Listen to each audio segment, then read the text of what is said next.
What's the future like? I mean, I think that one of the reasons Donald Trump picked JD Vance was he realized in that moment in time when it all went down on Saturday that this movement was fragile because this movement was dependent on him.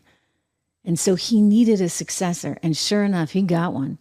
That was an incredible speech last night from a man who has had an incredible success story, JD Vance. And, you know, I loved it when he talked about his mom and the challenges she has been through and how much his grandmother meant to him.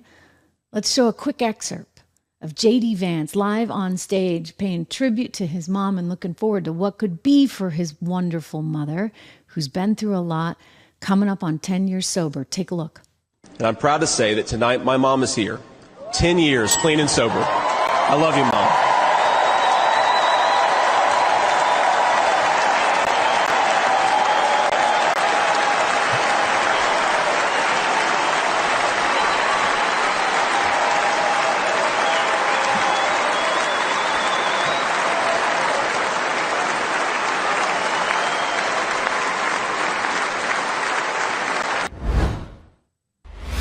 Incredible.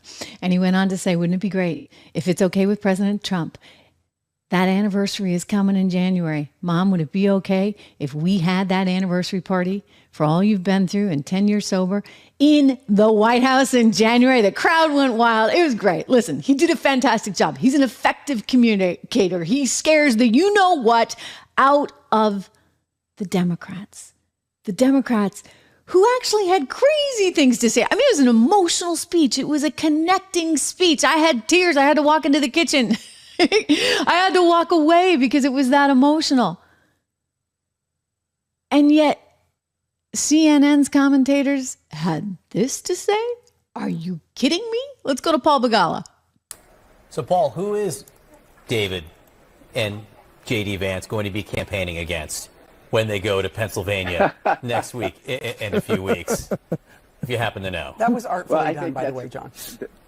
Yeah, that's going to have the Republicans flummoxed right now. It has the Democrats flummoxed. But I will say, I think David summarized JD's story better than JD did. Senator Vance last night committed the cardinal sin of a political convention. He was boring. I'm sorry. I heard all these great things. I've seen him on cable TV where he's terrific. And he won in Ohio, which is fine. It's a pretty Republican state. JD is just dull. I'm sorry. He just, I was ready to sort of hate watch. And he was boring. Compare that with Sarah Palin, who was not an asset at the end of the day. But she set that place, I was there. She set that place on fire. JD, I mean, his speech was sponsored by Ambien, man. I mean, Secret Service. Listen. Oh, my gosh. Yeah, my colleague Scott Jennings said, coffee, so what? Man. So what? So All what? right, JD's so not going to have a Vegas.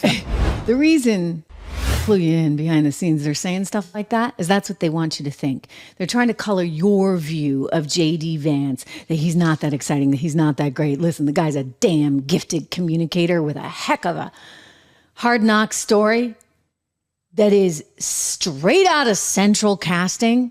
And you're going to say that? Well, the reason they're all attacking JD Vance right now, it's one simple reason. He is the succession of the party. He is the 2028 candidate. He is the reason why MAGA is going to live on beyond Donald Trump and why you could be looking. I'm looking at Sarah Huckabee Sanders. I know you guys love her too. She's also in the wings, right? You've got a thread of people coming forward while the Democrat Party is in complete disarray. So what do? They go on the attack.